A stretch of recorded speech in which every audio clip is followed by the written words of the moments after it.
Hello and welcome. You are listening to the Civitas On Air podcast, where we bring to you informed debate and discussion.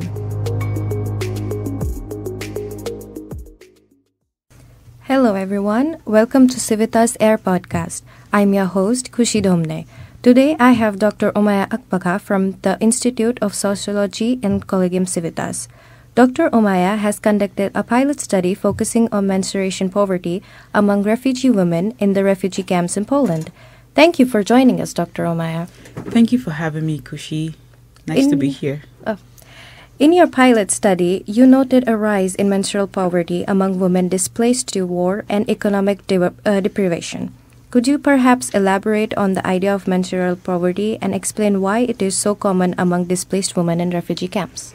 Thank you for that question. First of all, I would like to simplify the definition of menstrual poverty as the inability of people who menstruate to afford menstrual product.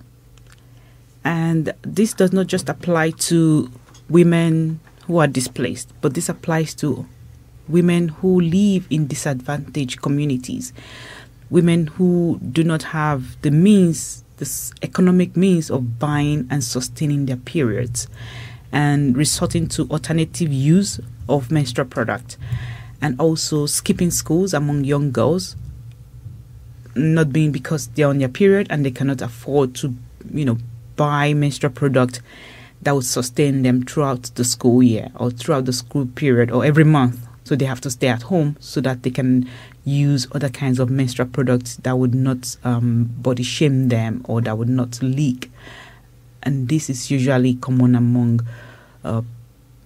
poor communities, disadvantaged communities, the refugee camps, and it's happening everywhere in the world, in Africa, in Asia, in Europe, in Americas, and everywhere you can imagine that women who cannot afford menstrual products can experience such kind of inability to buy them.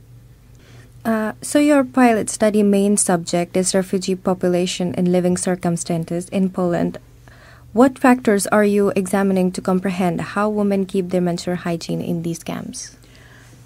First of all, I was in the pilot study to see how they live, what is the living condition, first of all, to see how they're able to struggle between being members of the society. I was checking those factors concerning their health in general. How do they access medical facilities? And I started to check also what are the needs, what are the basic needs. This pilot study was just, finding the right, how do I call it? The right factors, the right tools to see if women living in such environment can afford the menstrual product. I was checking this from the sociological angle to see how does migration affect the stability of women who menstruate and women who come from different communities. How are they able to cope with their monthly cycle? And also considering the factors that they have to live with other people who do not share the same culture as they do share. So I was checking all of those factors, and also how do they maintain this menstrual hygiene in terms of looking at accessibility to water and some other strategies to sanitary hygiene. When you talk about the wash strategy, to think about menstrual health and menstrual hygiene. Yeah. So how does the lack of sufficient and accessibility facilities in refugee camps affect women and young girls' menstruation health and hygiene? It does affect, I would say, for example, in the camps, there are no hygienic products. When I talk about hygienic products, hand washing products, detergents to wash their clothes, they have to buy by themselves. They have to get this by themselves. So the only thing they have is water. And in the bathrooms, there are no towels to even clean after use. There are no tissue papers to use after you go to the toilet. All of those things contribute to the inability to maintain a proper hygiene when it comes to your menstruation. And for my observation, I discovered that these women can't afford to buy those things on a regular. So they depend on NGOs or civil society organizations to buy this product for them. There's a limit to which the government can provide all of this for the number of people living in the camp. And without those facilities available to them, it reduces the dignity of women who menstruate or people who menstruate, because for them to be able to buy this and sustain on a regular basis, it's kind of difficult. And this is not the priority for some of the women. It's not menstruation. It's either food, shelter, and the next psychological means of stabilizing their lives in the society where they found themselves. And from what countries have you seen the refugee women, most of them?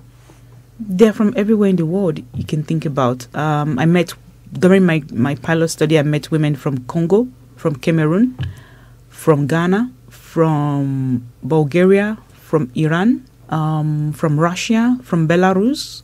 I also found women from Somalia as well. And I met 2 women also from India.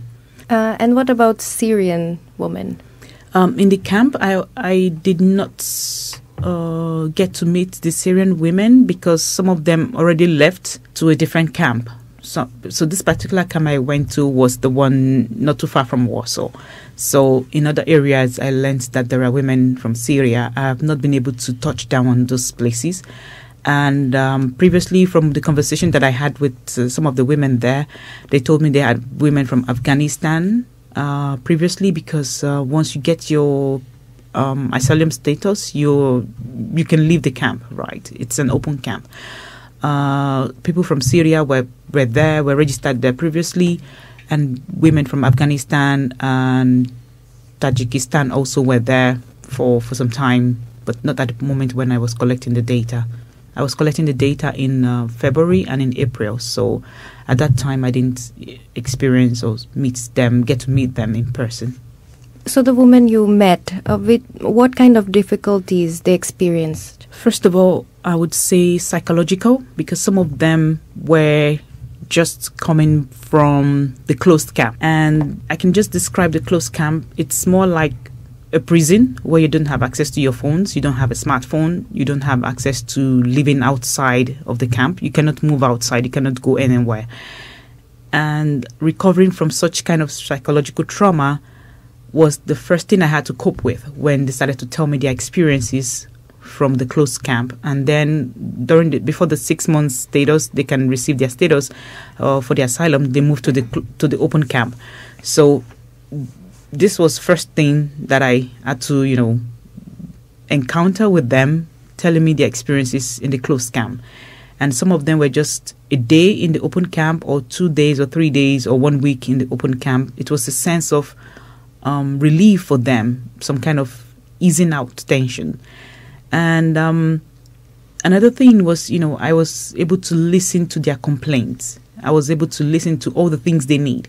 So some of them want the smallest things. Some of them wanted chocolate. Some of them wanted sweets. Some of them told me, single women also would need chocolate. Some of them need someone to listen to them. So that was the thing I encountered, mostly psychological trauma experiences that was able to grasp from them. And the rest was, I don't like the food that I'm being given here. Is there any way you can help me to buy food from outside? Can you help us to buy this so we can cook by ourselves? They have kitchen, they have the gas, they have the oven to cook, but they don't have utensils to cook. There are no pots, there are no spoons, so you have to bring it yourself to cook. It's like you're being provided with those basic things, but not the actual things that you need. And when you talk about their trauma, was there any gender violence? Basically, gender violence, no. Not in terms of being victims, but also as a result of where they were before coming to the open camp. I didn't check for that. I didn't check, or no one shared with me any form of gender-based violence, probably from their journey to coming to Poland, right? But not at the point of staying in Poland itself. So maybe some of them were victims of domestic violence from their previous partners, or some of them were victims of rape or any other form of violence while on the way to the camp, or from their traffickers or anything, but not in the camp itself. Okay. So what are some practical remedies or initiatives that might be put into place to address menstrual poverty? When it comes to menstruation poverty, this is a global issue. This is an issue that I see that needs to be addressed when it comes to helping women and people who menstruate to have a sense of dignity, dignified forms of reducing menstrual poverty. Take, for example, in Scotland, in 2021, this Period Product Act was initiated to reduce the cost of buying menstrual product, and also to make it available in public places. This is a very good example, which it's laudable, or which should be adopted by countries of the world to allow women to be able to afford the cost of menstrual product. Take, for example, removing taxation from period products can help to reduce this, right? And also making it available to young girls in schools would be very good. And also in those public places such as the camps as well, to make them available, or to make some legislations that manufacturers of period products could also produce or organize some workshops to allow women who do not have the means of purchasing such kind of product to make their own period products by themselves, right? This is something that is very holistic. If the cost of period products are reduced so that women can be able to afford it, it would be very nice, right?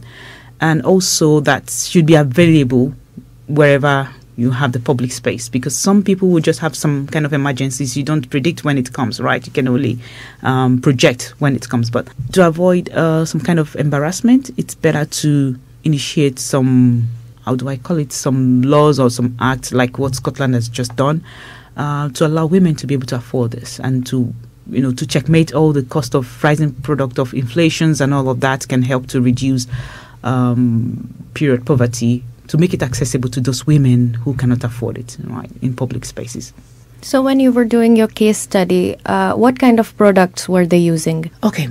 When I was doing this observation, I had this request from someone who told me that she wanted baby diapers.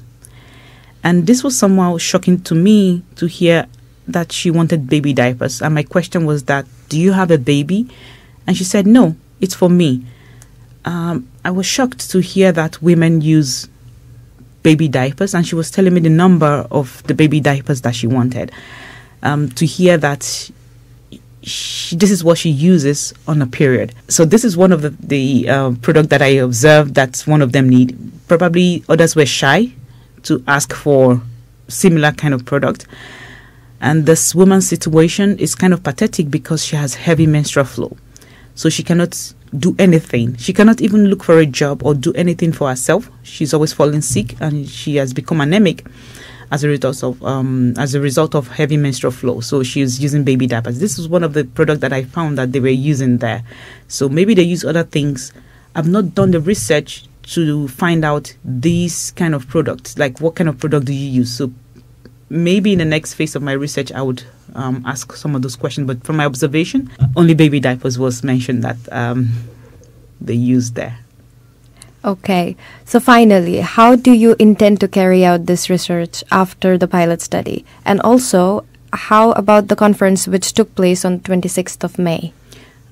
First of all, to continue this research, I'm getting more interested in menstruation health, and to see how I can develop this into the main research. So the next phase of my research would be more like a focus group discussion, because first of all, the first thing I did was to see how to gain their trust. So some of them open up to me on different conditions that they have, different health issues, different gynecological problems. So I think, looking at some of these gynecological issues that they've mentioned, I want to go further to do some kind of focus group discussion.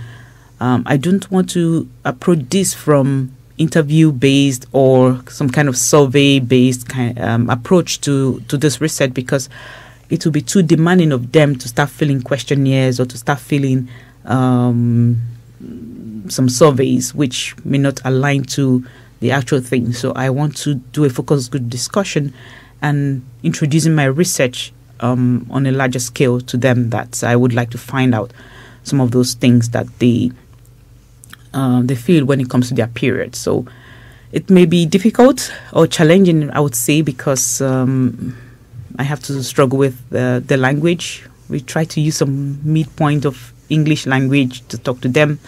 And there is also one person who is always helping with some Russian interpretation to those who don't understand English.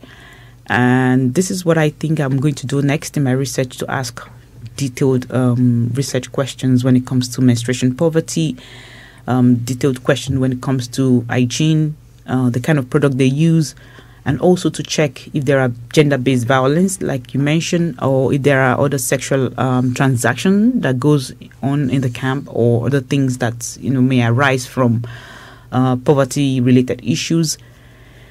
This is the approach I think I'm going to take when it comes to this research. And then the next thing would be to finalize if I would be able to do it on a larger scale, if I can get permission to other camps. So not just focusing on one of this one that I did, but also to check the rest of the camps around Poland. I hope this would not be too much for me. And then talking about the research the conference that I attended in Scotland, this was very, very insightful. I felt that, and it was done at St Andrews University in Scotland. On Friday, we had this conference about menstruation and sustainability. Women from different walks of life talked about menstrual products, technology, how to conduct menstruation research. And this is something that I found really interesting for my further research, that we may need to adopt somewhat research methods on how to ask questions. Would it be from the geographical perspective in terms of body mapping or interviews? How do we approach menstruation research? We also saw at the conference, there was also discussion on how to maintain proper hygiene, also how to do your own tampons using some kind of clothing. And also we talked about the policies and how to monitor those legislations. So at first it was about conversations of the history of menstrual products and sustainability to maintaining menstrual hygiene, and also for people who menstruate, and also eco-shaming. So different approach to eco-shaming of some products, which we think that they should be more sustainable when it comes to maintaining proper hygiene, and how to ensure that manufacturers of this product still maintain the standards of producing them. It was very insightful, and next year it should be in Liverpool, and I hope I'll be able to attend as well, and to learn more about menstruation health. Brilliant. Thank you, Dr. Omoye, for sharing this valuable research with us. We appreciate your efforts to shed light on the issues of menstruation poverty and its impact on displaced women in Polish refugee camps. Thank you for having me. Thank you so much for listening to Civitas On Air. We cover current and important political and social topics. Our work is produced by researchers and students from Collegium Civitas, together with Radio Palace. Please subscribe to our podcast by visiting your favourite streaming service, like Spotify or Apple Podcasts. And do stay tuned for the next episode.